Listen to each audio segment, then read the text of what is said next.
Dr. Steve, how do you end a trance? And is it possible to be stuck in a hypnosis? Well, it's really interesting when you think about it. To end a trance, you either count them up from 1 to 3, getting each number a little bit more loudly. The count of 3, you'll come out of hypnosis. 1 coming up, feeling very good. 2 coming up even more. You raise the volume of your words. And at the count of the next number, I always preempt it because I want them to be ready for it. The next number means something. At the count of the next number, you'll be wide awake and completely out of hypnosis. All right, now 3. Eyes open, wide awake, and completely out of hypnosis. That's one way to end a trance or hypnosis session. The other way is to tell them that they're going to go into a restful sleep. That's why trance termination is somewhat interesting, because you can go one of 2 ways with it. Either you have them in your office and they need to leave the office awake so they can drive off or walk away. So you need to count them out of hypnosis, or if they're listening to a hypnosis recording, we need to go the other way. We need to tell them that they're going to drift into a restful sleep now, because no one wants to listen to a hypnosis recording that they're listening to at nighttime, and then it brings them out. And then what? Then they have to go back to sleep. We might as well just leave them asleep, because it makes it easier for them. They can just listen to that as the last thing they listen to before they go to bed. And by the way, if you do fall asleep, you're still in hypnosis, because the stages of deep sleep are no different than the deeper stages of hypnosis. So it's okay to drift off to sleep while you're listening to it.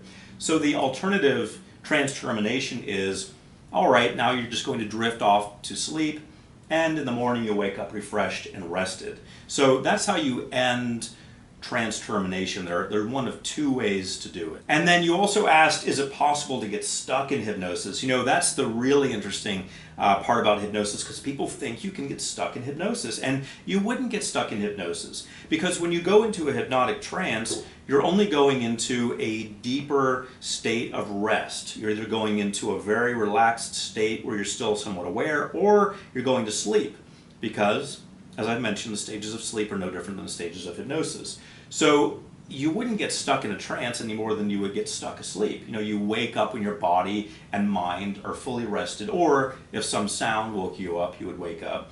But you don't get stuck in it. It's just not something that happens. So everything's going to be okay. A lot of people worry about that. That's why in the pre-talk I always say, you're not going into a coma.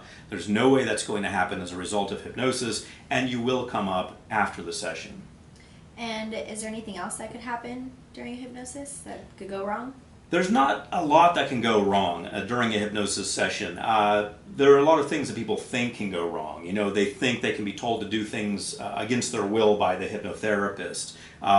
They think that they'll be programmed to violate their morals. And the good news is you won't be programmed to violate your morals or to do anything that you consider to be wrong, because your mind is still intact and still protecting you.